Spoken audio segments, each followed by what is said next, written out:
Well, hello, ladies and gentlemen. This is Terry Petrovick, and welcome to Straight Talk on the Home Business Radio Network. This is Positive Powered Radio. Today, I have a very, very special guest. His name is Jim Bellacera. He's an entrepreneur, a world-renowned speaker, authority on life change, small business success. He is the best-selling author, so grab your pens and papers out. Best-selling author of Within the Millionaire Mind and Making Millions from Your Home. He teaches average people like you and I how to earn 6- and 7-figure incomes, and he sold well over 1 million copies of his talks throughout the world.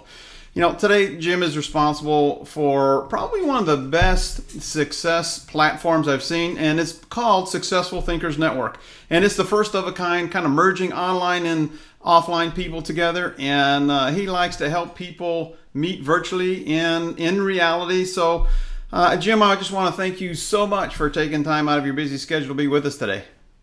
Hey, it's exciting to be here. Thanks for the invite. Well, you know, I think a lot of people in the home-based business profession, entrepreneurial-minded people, just really want to know what is the secret for success. I mean, you know, we've heard before from guys like Napoleon Hill, it's important to just really create a definite of purpose. And I know you have something I want you to kind of talk a little bit about is what is your on purpose, with a purpose, for a purpose all about? Well, thanks for asking. I really appreciate that, Terry. And honestly, you know, I think there's enough people out there that can share some of the secrets of success. You know, because success is I'm sure you've heard this, it's a progressive realization of a worthwhile dream or goal. But what I did, you know, several years ago is I wanted to reinvent myself, and I wanted to launch something that would really help people from a local community versus just the online world only. And yet the online world is so important to us. We've got to embrace it. We have to marry into it. At the same time, I believe what's old is new again. And I think even what you and I are doing right now today is part of what I believe in. And that's the communication right here, where we're face-to-face, right, whether it's live or in person. Right. Anyways, so on purpose with a purpose, when I launched Successful Thinkers, I launched it on purpose with the intent to help people with their personal development life. I mean, because there's so many different things that they can learn to improve their personal skills, their belief mechanisms, and all those other things that come into play to make them better. With a purpose, it was designed to use technology to bring people together, both online and offline. But specifically, Successful Thinkers has live events all over the country and some parts of the world where they come together using technology to go face to face.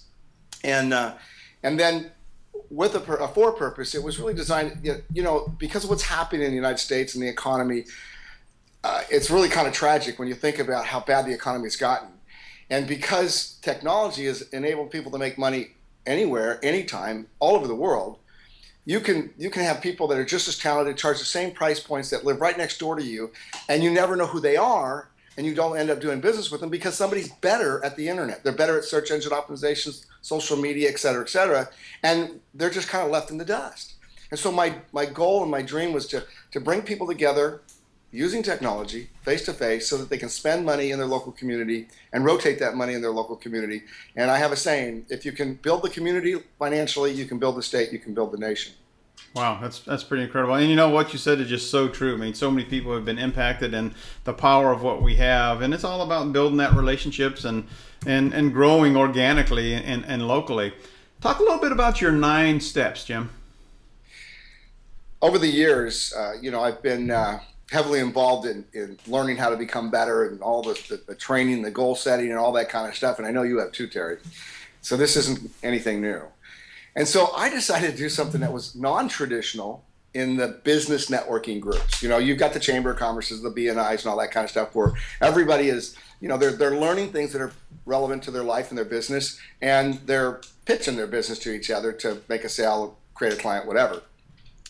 And I decided that I was going to bring in what I had practiced literally for the last 30 years of my life. And so I put together these 9 steps, and we actually practiced these in our chapters all over the country. And the first one, of course, and you're going to laugh, and some of the people who are listening are going to laugh because, well, I already know that, is you got to know your why. Because no matter what you do for a living, I don't care what it is. If you're not empowered in the morning when you wake up and excited, Terry, you know, for me right now it's 7:30 in the morning or 7:37. For you, you're a few hours ahead of me. But, you know, I get up in the morning because I'm excited, you know, because I got a dream. And I don't care how old you are. And I remember sitting down with a gentleman, I was in my early 30s, and he was 55 years old, and he told me, Jim, I'm 55. You know, I'm pretty much done. I'm in bed by 9. And I said, you know, when you get your dream back, I says, nothing's going to stop you. I says, you'll be amazed at what happens to your energy, your excitement, your enthusiasm. And here was a guy who's 55 years old. I'd already really been at the pinnacle of my success in the company I was with. I was making millions of dollars. And son of a gun, if this guy didn't build the biggest business I had, one day he just told me, Jim, you're right. I got a dream and I'm excited. And then the second one is always being a student. You know, because you can be good at what you do and what you know, but there's always more to know. And whether it's social media, whether it's technology, whether it's improving your people skills, reading. You know, Terry, I'm sure you read more than I do. And I've read hundreds and hundreds, I'm probably close to 1,000 books in my lifetime. But I really believe this with all my heart, that a reader is a leader, and leaders are readers. Mm-hmm. And if you don't take something in that's positive, you can't spit it out. You know what I'm saying? That's right. And you know, when I launched Successful Thinkers, it was the intent to do all these videos. You put together these very short interviews that you're doing right here, right now. And I wanted to take all these different entrepreneurs. I didn't care what they did for a living. I just wanted to know that they struggled and they succeeded. Right. That was all that was important to me, because they got to stay the course. And so I started doing all these interviews. I put together over 50 interviews. And then what was really interesting, I never launched the videos. I still have them in my archives.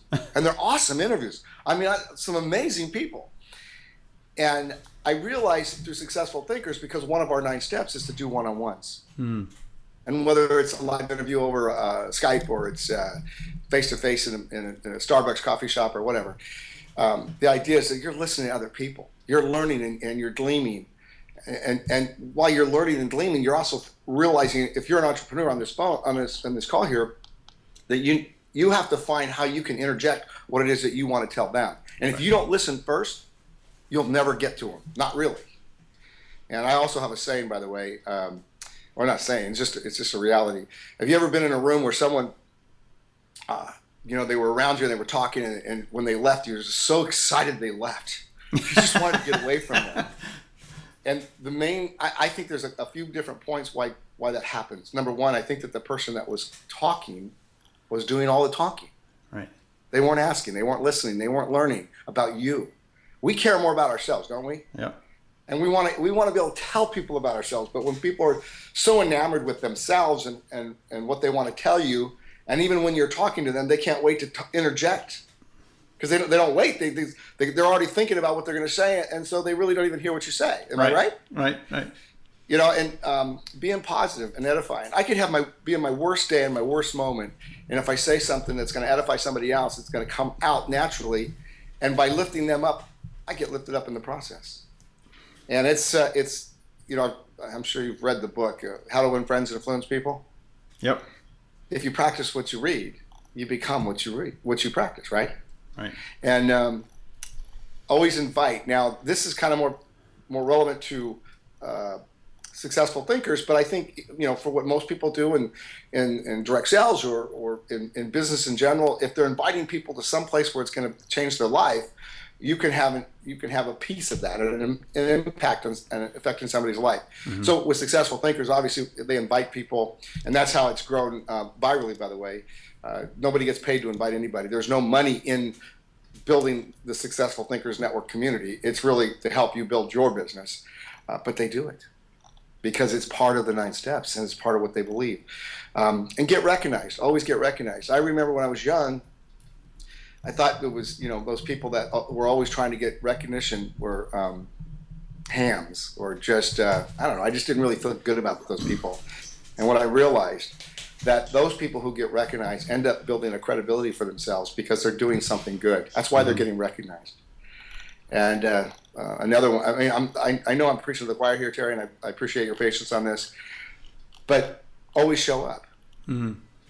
You know, that's why we have a calendar, man. If we live by our calendar and we do what our calendar says to do, this appointment this morning with this conference call or this interview, I'm showing up. Yep. And hopefully by showing up, I'm empowered by this. I'm enhanced by the things that I learned from you and vice versa. And then finally, always set one-on-ones. Well, no matter what it is that someone does for a living, that really means always do what you need to do every day to make your business happen. Right. You know, I think, man, you covered so much there. We could probably do a whole day seminar on those those 9 steps there. But it's pure magic. And for you, my friend, listening to what Jim is saying, really own this stuff, because he's laying down the goods, and I want you really to pick it up. It's about showing up. It's about having integrity. It's about being positive. It's about working on yourself. All of those things. And to me, Jim, kind of what that means is being integrity with yourself. And, you know, explain a little bit about what you mean when you talk about the word integrity, because that kind of, I guess, is a culmination of everything, right? It does, and it kind of sums up really being an entrepreneur, in my opinion. You know, I put entrepreneurs in 2 categories. I call the wannabe entrepreneurs, and then I call the entrepreneurs. You know, there are a lot of people out there that may be good at what they do, and there's so many different things that one can do, you know, to be good at it. But there's another thing. The word entrepreneur for me means that you deliver, that you do what you say you're going to do. I could be a carpenter, which, by the way, I spent a good deal of my life being a carpenter. But if I didn't show up on time and I didn't have good workmanship, that would affect me personally in terms of how people judged me, because I wanted to do the best job I could possibly do. Right. And so when I moved into business as an entrepreneur, when I signed a contract or I told somebody through a handshake or over the phone that I would have it done by a certain date, I did that.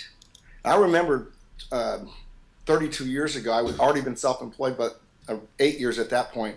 And I got involved in this company, and I call it the people industry, the people business. And I still had contracts. I still had customers, clients that expected me to build cabinets or get remodel work done, et cetera, et cetera. I still did that.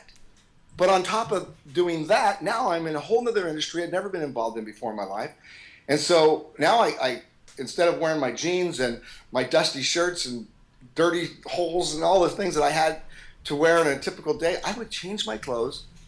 Kind of like, remember when Superman would go in this? That's right. You go in a phone booth, huh? I'd go in the phone booth, change my clothes, and boom, I'd go out there, and I would be somebody else in representing another company. Right. And then when I was done, whether it was an hour, hour and a half, 2 hours, whatever, I would get back home or get back to my shop, and I would put on my dusty clothes, and I would go back to work. And if I had to work till 1 or 2 in the morning to make sure my other client was satisfied, I did it so I hit my goals. Yep. And I liken that to what I've experienced now, even since I've left that industry and working with business owners, and they commit. They said, Jim, I'll have that done to you by Tuesday, or I'll have it done in 2.5 weeks or 3 weeks, and they don't finish. Yeah. And they don't apologize, and some people give me the same excuse that I've heard before is, well, you don't have to pay me till the job's completed. So you don't understand. I make a living based on what you create for me. Right. Where's your integrity? You see what I'm saying? That's right. Well, we got about 30 seconds left, Jim. How can people connect with you if they want to connect with you? Oh, I'd love to have them do that. There's a couple of different ways. One is successfulthinkersnetwork.com. My website's jimbellacera.com. B as in boy, ELLACERA. My cell phone number, and I have no problem giving it away, by the way, 916-439-3600. Well, there you go, my friend. Check Jim's information out. This has been Terry Petrovick on the Home Business Radio Network. And remember this, we're in this together. Until next time, make it a better than terrific day. Bye-bye for now.